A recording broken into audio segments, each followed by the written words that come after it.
예, 할렐루야. 예, 우리 좌우 위에 계신 분들과 이렇게 인사하겠습니다. 잘 오셨습니다. 웰컴. 예, 잘 오셨습니다. 웰컴. 웰컴. 웰컴. 너무나 좋습니다. 예. 외국인 분들과 함께 드리는 예배가 제가 사역을 그래도 나이에 비해서는 적지 않게 한 기간인데 처음이에요. 처음이어서 지금 다리가 둘둘둘 떨리고 입은 바짝바짝 마르고 쉽지 않지만 또 해내야 될 것들은 또 해내야 되겠죠. 앞으로 이런 시간들이 많아질 것입니다. 기대하십시오. 그래서 이제 보다 더 시스템적으로 좋아져서 영어 예배도 만들어질 거고 또 우리 예배도 있어질 거고 함께 이렇게 해서 함께 모이는 예배가 더욱더 많아질 줄로 믿습니다. 예, 좋습니다. 오늘은 하박국서 3장 17절에서 19절까지의 말씀을 근거로요. 기준이 달라야 하는 감사라는 제목으로 함께 은혜를 나누고자 합니다. 말씀 제목 한번 따라해 보시겠습니다. 기준이 달라야 하는 감사. 네, 좋습니다. 하박국서를 우리가 처음부터 끝까지 다 보지 않았다 할지라도 우리가 오늘 함께 읽으신 본문은 굉장히 익숙한 본문이실 거예요. 우리가 너무나 잘 아는 본문이실 것입니다. 왜냐하면 이 땡스기빙 이 예배를 우리가 드릴 때마다 자주 듣는 본문의 설교이기 때문에 그러합니다. 이맘때쯤 그래서 보통의 목사님들이 뭐라고 말씀하십니까? 우리 감사해야 됩니다 라고 얘기하죠. 때문에 우리는 지난 날을 기억하면서 회상하면서 내 삶에 어떠한 감사가 있었는지에 대해서 우리가 기억하게 되고 회상하게 되고 우리가 그것들에 대해서 또 감사를 고백하기도 합니다. 때로는 좀 더 나아가 약간 감사를 강요당하는 느낌도 들 때가 있어요. 감사해야 된다 이야기를 하니까 강요당하는 느낌도 있는 듯합니다. 하지만 그 감사를 외치고 마음으로 새긴다라는 것은 하나님께서 너무나 기뻐하시는 일이기 때문에 우리에게 강요를 하고 때로는 강조를 한다고 해서 크게 실이 되거나 나쁜 것이 아니기 때문에 그렇게 강조를 하는 것 같습니다. 우리 성도님들은 보통 언제 감사하십니까? 감사하는 인생을 살아가고 계십니까? 예, 대부분의 분들은 자신의 삶 가운데 무엇인가를 얻게 되었을 때에 또 내 인생 가운데 힘든 일이 있었지만 그것이 해결되어졌을 때에 보통 감사를 하곤 합니다. 또 내 몸이 아팠을 때에 그것이 고침받았을 때에 감사를 하고 하나님을 믿는 사람이라고 한다면 우리가 기도를 했을 때에 하나님의 응답이 주어진다면 또 그것만큼 감사한 일이 없다라고 여겨지곤 합니다. 저와 아내에게 있어서 2023년도 뭐가 감사했을까요? 되돌아보니까 저도 한번 이 시간 때문에 한번 되돌아봤습니다. 나에게 있어서 감사한 것 두 가지를 한번 뽑아봤는데요. 첫 번째로는요, 제가 순봉 소망교회를 섬기게 된 것입니다. 너무나 뻔한데요, 너무나 당연하고 너무나 큰 감사인 것입니다. 미국에 많고 많은 교회들이 있습니다. 또 많고 많은 지역이 있고요. 한국보다 몇십 배 크지 않습니까? 그 와중에 제가 플로리다에 오게 되었고, 또 발파라이소에 오게 되었고, 또 나가 순복음 소망교회를 제가 섬길 수 있는 것이 얼마나 큰 은혜인지 모르겠습니다. 날씨가 따뜻한데 이 따뜻한 것만 있는 것이 아니라 우리 성도님들의 따뜻한 마음이 제 가슴에 또 다가오기 때문에 더 큰 감사인 듯합니다. 두 번째로 또 큰 감사는 무엇이냐면요, 우리 성도님들을 만난 거예요. 성도님들 만난 거.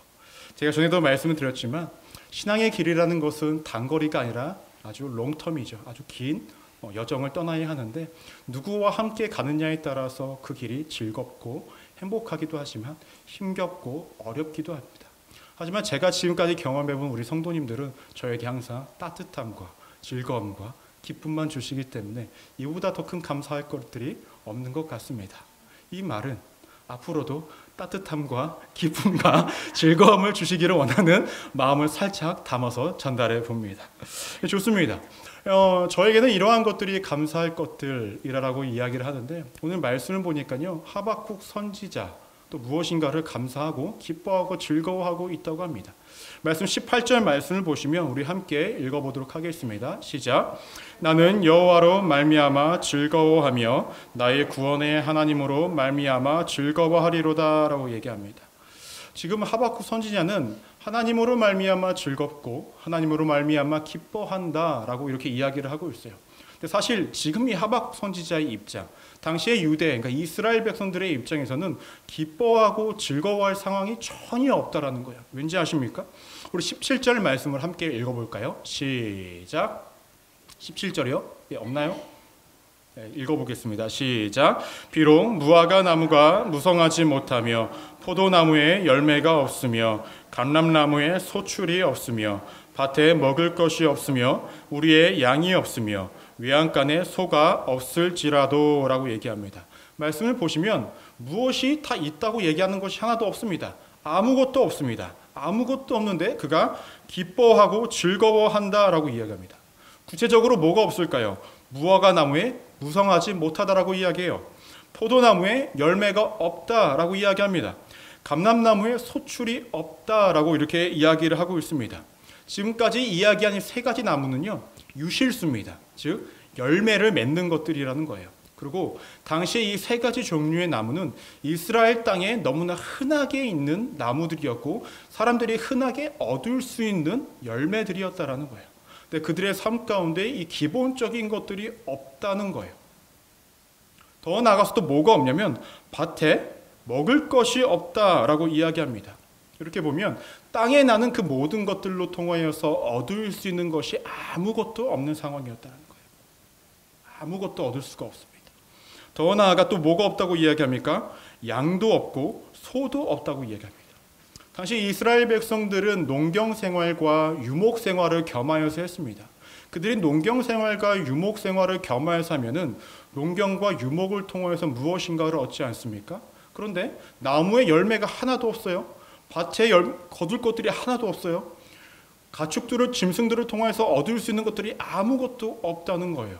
즉 그들은 먹을 것들, 풍성해야 될 것들이 아무것도 없다는 것입니다. 더구나 아까 말씀드린 그 열매들을 통하여서요, 무엇을 했냐면 질병이 있을 때 치료제로도 썼다라는 거예요. 그러면 먹을 것도 없지만 몸을 치료할 것들도 없고 힘겨움과 어려움의 연속이었다라는 것입니다. 그런데 그것이 전부였을까요? 아닙니다. 하박국서의 전체적인 내용을 보면 하박국 선지자가 하나님 앞에 이렇게 이야기합니다. 하나님, 왜 이 나라가 이렇게 죄악 가운데 살아가는데 왜 아무 말씀 안 하시고 아무런 심판도 내리지 않으십니까? 라고 이렇게 이야기합니다. 이때 하나님께서 말씀하십니다. 나 하나님이 이제 너희를 심판할 거야 라고 말씀을 하세요. 하박국 선지자는 예 맞습니다. 하나님, 우리 이스라엘 민족은 하나님께 심판을 받아 마땅합니다. 왜냐하면 강자가 약자를 착취하고 강자가 어려운 사람들을 힘겹게 어렵게 만들기 때문에 저들은 반드시 심판을 받아야 합니다 라고 이렇게 이야기합니다. 그런데요, 여러분, 누가 누군가를 심판한다고 했을 때에 누가 누구를 심판해야 될까요? 악한 사람이 악한 사람을 심판하는 게 옳습니까? 아니죠. 선한 사람이 악한 사람을 심판하는 게 맞고 옳은 것이 그른 것을 심판하는 것이 맞고 정의가 악을 심판하는 것이 맞습니다. 그렇지 않습니까? 근데 하나님께서 이스라엘 땅을 심판하겠다고 말씀하셨는데 그 심판을 누구로 통해서 하시냐면 바벨론이란 나라를 통해서 하신다는 거예요. 그 바벨론이라는 나라는 어떠한 나라이냐면 주변 나라들을 다 공격함으로 통하여서 그들의 것들을 빼앗고 죽이고 살육하는 나라였다라는 거예요. 즉 이스라엘 백성들보다 더 악한 나라였고 더 심판을 먼저 받아야 할 나라였는데 하나님께서는 그 바벨론이라는 나라를 통해서 누구를? 이스라엘을 심판하겠다라고 말씀하십니다. 하박국 선지자의 입장에서는 이것이 이해가 되었을까요? 이해가 안 됩니다. 하나님, 적어도 바벨론이란 나라가 우리나라를 심판하는 건 좀 말이 안 되지 않습니까? 라고 이렇게 이야기를 합니다. 이렇게 본다면 하박국의 입장에서는 지금 먹을 것과 누릴 것이 아무것도 없고 자신의 기대했고 생각했던 것보다 완전 다른 방향으로 하나님이 자신과 자신의 나라를 인도하신 것에 따라서 그 마음의 상처와 어려움들이 얼마나 있었겠습니까? 그런데도 불구하고 오늘 말씀에서 하박국 선지자는 뭐라고 이야기합니까? 나는 즐겁도다. 나는 기뻐하도다. 자신은 감사한다라는 표현을 하나님께 하고 있다는 것입니다. 어떻게 하면 우리가 이와 같은 상황에 놓여졌을 때에 하박국과 같은 고백을 할 수 있을까라는 겁니다. 그래서 우리가 기억하셔야 할 첫 번째가 있습니다. 그것은 무엇이냐면요, 감사의 이유를 바꿔야 한다라는 것입니다. 한번 따라해 보실까요? 감사의 이유를 바꿔야 합니다. 미국에 와서 느낀 게 한국하고 완전히 다른 문화가 한 가지 있는 것 같아요. 그것은 무엇이냐면 인사를 굉장히 잘한다라는 것입니다. 자신의 표현들을 잘한다라는 거예요. 예를 들어서 마트에 가서 어떤 길이 이렇게 겹쳐졌을 경우에 서로가 이야기를 합니다. Sorry, excuse me. 그걸 이야기를 해요. 너무나 당연하게 이야기하는데 처음에 저 혼자 왔을 때는 그것이 이렇게 이렇게 느껴지는 거예요. 당황스럽기도 하고. 그러니까 미안한 마음을 이렇게 전달을 한다라는 거죠. 또 고맙고 감사하는 마음도 항상 고백을 합니다. Thank you, thank you 라고 이야기를 합니다. 근데 한국은 그럽니까? 사실 이게 쉽지 않아요. 한국은요, 딱 마주치면은 지나가세요. 예, 아니면 내가 먼저 훅 갑니다. 제가 한국을 비하하는 게 아닙니다. 예, 저 한국 사람이기 때문에 한국을 비할 생각이 전혀 없습니다. 그렇게 합니다. 또 고맙다는 표현도 사실 그렇게 잘 안 합니다. 요즘에야 좀 많이 하기는 추세로 흘러가고 있지만 그냥 뭐 받으면은 이렇게 여기는 것이 일반적인 모습이라는 거예요. 그거랑 비교를 했을 때의 미국의 정말로 좋은 문화는 그렇게 자신의 감정을 표현하고 상대방을 배려하는 말들과 표현을 한다는 것이 너무나 좋게 느껴졌다는 거예요. 그런데 한국이나 미국이나 다르지 않는 한 가지가 있습니다. 무엇인지 아십니까? 자신이 배려를 받고 자신에게 좀 득이 되어지고 자신에게 마음에 안식이 되어지고 조금의 유익이 되어졌을 때 어떠한 표현을 합니까? 감사하다라는 말을 한다라는 것입니다. 이것은 한국이나 미국이나 크게 다르지 않은 공통점 중에 하나라는 것입니다. 문제는 우리의 삶 가운데 내 삶의 유익과 이득이 주어져서 누군가에게 감사합니다 라고 이렇게 이야기하고 고백하는 것은 쉽습니다. 그런데 우리의 삶 가운데 항상 나에게 유익이 되어지고 항상 만족이 되어지고 내가 항상 도움을 받고 그렇게 살아갈 수가 있습니까? 그렇지만은 않다라는 거예요. 때론 내 삶 가운데 불이익이 다가오기도 하고 때론 내 삶 가운데 어려움이 다가오기도 해서 감사의 고백을 할 수 없을 때가 반드시 있다는 거예요. 그럼에도 불구하고 우리가 어떻게 하면 감사를 할 수 있을까라는 것입니다. 오늘 말씀의 주인공으로 등장하는 이 하박국 선지자는 자신의 삶 가운데 주어진 것이 아무것도 없는 상황이었습니다. 자신의 신념이었고 자신의 신앙이었고 자신의 믿음의 대상이었던 하나님도 자신의 생각과 완전 다른 방향으로 인도하십니다. 더 나아가서 자신의 삶 가운데 먹을 것과 마실 것과 누릴 것들이 아무것도 없는 상황 가운데서 그는 어떻게 그렇게 즐거워한다, 감사한다, 기뻐한다라고 고백을 할 수 있었는가라는 것입니다. 이렇게 할 수 있던 이유는 하박국에게 있어서 감사의 이유는 전적으로 하나님이셨기 때문에 그러합니다. 오늘 말씀 18절 말씀을 보시면 이렇게 언급합니다. 나는 여호와로 말미암아 즐거워하며 구원의 하나님으로 말미암아 기뻐하리로다라고 얘기합니다. 하나님으로 말미암아 즐거워하고 기뻐한다라는 거예요. 즉 자신에게 유익이 되는 어떠한 것들로 통하여서 자신이 기뻐하고 즐거워하는 것이 아니라 오직 하나님 존재 자체만으로 우리가 기뻐하고 즐거워한다라는 것입니다. 제가 왜 이런 말씀을 드리는지 아십니까? 여러분, 제가 여기서 여러분들에게 만약에 1,000불짜리 선물을 딱 드려요. 여러분 좋으시겠습니까? 우리 문권사님 제가 한 3,000불짜리 선물을 딱 드립니다. 벌써부터 웃으시는데 너무나 기분이 좋을 거예요. 그런데 그 선물에 기쁨과 감사한 마음이 얼마나 갈까요? 뭐 금액이 클수록 좀 길게 갈 수도 있겠죠. 그런데 그것이 영원합니까? 그렇지 않다라는 거예요. 그 감사하는 마음과 행복한 마음과 기쁨의 마음은 영원하지 않습니다. 왜 그럴까요? 우리가 남들을 통하여서 받게 되는 유익과 이득, 또 감사할 것들은 모든 것들이 유한하기 때문에 그럽니다.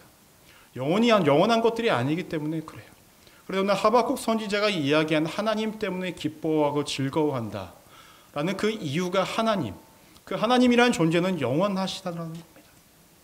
그 하나님이 우리에게 주신 은혜는 영원하고 그분이 주신 구원은 영원하고 앞으로 우리가 죽음 이후에 도달할 우리 천국의 그 소망도 영원하고 그곳에서 지낼 삶도 영원하기 때문에 우리가 기쁨과 즐거움과 감사의 이유를 세상이 그 어떤 것들로 여기는 것이 아니라 전적으로 하나님으로 여긴다고 한다면 우리는 영원히 기뻐할 수 있고 순간적으로 끝나지 않는 영원히 지속되는 감사의 삶을 살아갈 수 있기 때문에 우리는 감사의 이유를 바꿔야 한다는 것입니다. 우리 성도님들 생일이시거나 어머니 날이거나 크리스마스거나 그럼 자녀분들이 이제 선물을 주실 거예요. 안 주실 수도 있겠죠. 보통 자녀분들이 선물을 하시죠. 그때 그 받는 기쁨을 누리십시오. 감사하다고 이야기하십시오. 하지만 그보다 더 감사할 것은 무엇입니까? 하나님 때문에 감사하시기를 바랍니다. 그러니까 감사 리스트를 적으셨는데 어떠십니까? 생각보다 내게 주신 것들이 많이 있지 않습니까? 내게 주신 은혜가 많이 있지 않습니까? 그렇다고 한다면 감사의 이유를 세상의 것들로 여기지 말고 모든 것들이 근본이 되시는 하나님께 감사하시는 삶이 되시기를 주님의 이름으로 축원합니다. 두 번째로 우리가 기억하셔야 될 것은 무엇이냐면 감사의 대상을 바꿔야 된다라는 거예요. 따라해 보시겠습니다. 감사의 대상을 바꿔야 합니다. 세상 모든 것들의 근원이 누구로부터 시작이 되어집니까? 하나님으로부터 시작이 되어집니다. 왜냐? 하나님은 이 세상을 창조하셨기 때문에 그러합니다. 때문에 하나님의 창조 사역은 과거의 한순간에 끝냈던 것이 아니라 지금도 앞으로도 이루어지고 있다는 거예요. 중요한 것은 우리가 하나님께서 이 세상을 창조하시고 나의 주변에 있는 모든 것들을 창조하셨다는 것을 우리가 잊고 살아간다고 한다면 나에게 선의를 베푸고 나에게 이득을 주고 나에게 무엇인가를 제공한 사람에게 우리가 감사할 수 있다는 거예요. 그 상황에만 우리가 감사할 수밖에 없다라는 것입니다. 그러나 하나님을 믿는 사람이라고 한다면 우리가 반드시 기억하셔야 될 것은 무엇이냐? 그 모든 것들의 근원은 하나님으로부터 주어지고 하나님을 통하여서 이루어진다라는 것입니다. 여러분들은 항상 기억하셔야 합니다. 여러분들의 가족분들, 내 아내, 내 자녀, 나의 친척들, 그분들을 다 누가 창조하셨습니까? 하나님이 창조하셨습니다. 그렇다고 한다면 여러분들의 삶 가운데에 누가 그들을 여러분 곁에 붙여주셨습니까? 하나님께서 붙여주셨습니다. 우리 순복음 소망교회 공동체 안에도 그 많고 많은 사람들 중에 몇몇 사람들을 이렇게 모으셔서 내 옆에 붙여주신 것은 누구십니까? 하나님이십니다. 내 삶의 환경과 상황, 이 모든 것들 내 노력과 내 힘으로 한 것 같지만 과연 그럴까요? 아닙니다. 하나님의 창조하심을 통해서 우리의 곁에 그것을 마련해 주셨다라는 것입니다. 그렇다고 한다면 우리는 감사의 대상을 바꿔야 합니다. 제가 아까도 말씀드렸지만 우리 권사님에게 3,000불을 제가 드렸다, 3,000불에 가는 선물을 드렸다고 해서 권사님이 저에게 감사합니다라고 이야기를 하겠죠. 근데 그보다 더 먼저 감사할 대상은 누굽니까? 하나님이라는 거예요. 우리가 이 같은 사실을 잊지 않고 살아간다면 우리에게는 참으로 기쁜 일이 넘치게 일어날 수밖에 없습니다. 왜냐? 내 주변에 있는 모든 사람들, 내 자녀들, 내 손자들, 내 자손들, 내 남편, 모든 것들이 하나님의 선물이라는 거예요. 내 삶의 모든 순간들이 하나님께서 내게 주신 선물이라는 거예요. 그래서 하나님께서 나를 위해서만 그것을 만지셨고 나를 위해서만 그것을 만들어가고 계시다라는 것입니다. 얼마나 감사한 일입니까? 우리의 감사가 끊이지 않을 수 있다는 것입니다. 저는 여러분들의 이렇게 감사의 대상을 완전히 바꾸시기를 소망합니다. 물론 누가 나에게 무엇인가를 주면 그것을 감사하시는 것도 너무나 훌륭한 일이죠. 하지만 보다 더 근본적인 감사가 이루어지기를 원한다라는 것입니다. 그렇게 하실 수 있으시겠습니까?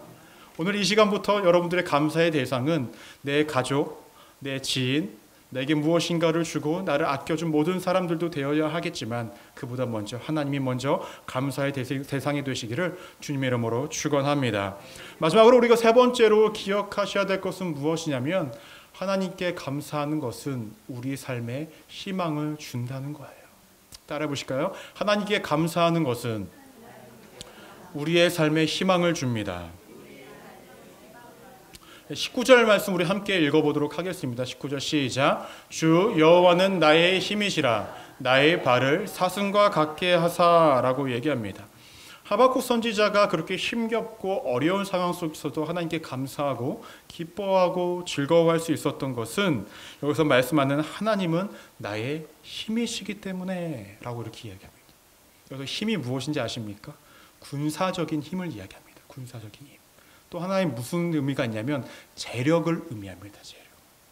지금 나의 삶과 환경이 너무나 힘들고 어렵지만 나의 모든 것들을 이겨낼 수 있는 능력과 권능이 누구에게? 하나님께 있기 때문에 나는 즐겁고 기뻐할 수 있다고 이야기합니다. 이어서 나의 발을 사슴과 같게 하사라고 이야기합니다. 사슴. 여러분, 사슴이 어떠한 존재인지 아십니까? 험악한 산의 지형을요 가장 잘 뛰어다닌다는 거예요. 터키나 아니면 저기 어디죠? 히말라야 산맥 같은 데 보면 어떤 사슴 같은 종류들이 발이 이렇게 돼 있어요. 근데 절벽에 매달려서 이렇게 짚고 올라갑니다. 사람들이 자기를 못 잡게, 맹수들이 자기를 못 잡게 발끝이 야무져요. 이렇게 날카로워서 절벽을 타고 올라간다라는 거예요. 그럼 이 말씀이 무엇을 의미할까요? 우리의 삶이 힘겹고 어려울지라도 그런 산악과 험한 지역에 있을지라도 나의 발을 사슴과 같게 만들어줘서 그것을 벗어나게 해주신다는 거예요. 네. 하나님이 나의 힘이시고 그 누구도 견줄 수 없는 능력과 권능자이시고 나의 발을 사슴과 발 같이 만들어 주셔서 그 어려움을 벗어나게 해주신다는 거예요. 이것이 우리의 삶 가운데 감사와 기쁨과 즐거움이 이루어지면 반드시 일어난다는 것입니다. 때문에 우리가 하나님께 감사한다고 한다면 이러한 삶의 희망이 주어진다는 것입니다. 때문에 여러분들의 감사의 대상은 전적으로 하나님이 되셔야 하고 하나님께 인도하심을 받는 우리 믿음의 성도님들이 되셔야 한다는 것입니다. 말씀을 정리하고자 합니다. 짧죠? 네. 여러분 기억하십시오. 우리의 감사는 단순히 나의 삶 가운데 무엇인가가 주어져서 하는 감사도 아까 말씀드린 것처럼 너무나 훌륭합니다. 하지만 거기서 끝나는 감사와 하나님께 기쁨과 즐거움을 드리는 것은 너무나 일시적이고 제한적이라는 거예요. 우리 인간적으로 냉정하게 이야기하면 여러분들에게 무엇인가가 주어져서 이득과 유익이 되어 내 삶의 기쁨과 즐거움이 오는 시간이 많으십니까? 아니면 고되고 힘든 시간들이 보다 더 많으십니까? 사실 우리의 삶 가운데 만족을 주는 시간은요 굉장히 짧게밖에 없습니다. 하지만 우리의 삶 가운데 염려와 근심과 어려움이란 시간은 너무나 길게 주어집니다. 때로는 아무리 좋은 일과 기쁜 일이 내게 주어졌다 할지라도 그 어려움과 힘듦과 그 힘겨운 것들이 내 삶에 더 압도적으로 크게 다가온다고 했을 때는요, 이러한 것들, 내 삶에 만족을 주었던 것들로 인해서 내가 더 이상 기뻐할 수 없다라는 거예요. 하지만 하나님께서 주시는 구원의 은혜와 나를 사랑하신다는 그 은혜와 앞으로 내게 제공해 주실 그 천국의 은혜라는 것은 세상의 그 어떤 것들도 감당하지 못하는 큰 것들이고 영원한 것들이기 때문에 우리의 감사의 대상을 그것으로 옮길 수 있다고 한다면 우리의 삶 가운데 언제나 하박국 선지자처럼 기쁨과 즐거움과 감사함으로 살아갈 수 있다는 것입니다. 더 나아가 우리가 감사의 대상을 모든 것들의 근원이 하나님으로부터 왔다는 것을 믿고 우리가 고백하고 마음에 새길 수 있다고 한다면 우리는 반드시 감사의 끈을 놓지 않을 수 있다는 것입니다. 마지막으로 우리가 이렇게 감사할 수 있다고 한다면 하나님은 우리의 희망임을 기억하고 그 희망은 우리에게 기쁨으로 다가올 것이고 그 희망은 우리에게 기적으로 다가올 것입니다. 우리 성도님들이 이러한 삶을 살아가셔서 매일의 삶 가운데의 감사의 삶, 매일의 삶 가운데의 즐거움 삶, 매일의 삶 가운데의 기쁨의 삶이 되시기를 주님의 이름으로 축원합니다. 기도하시겠습니다.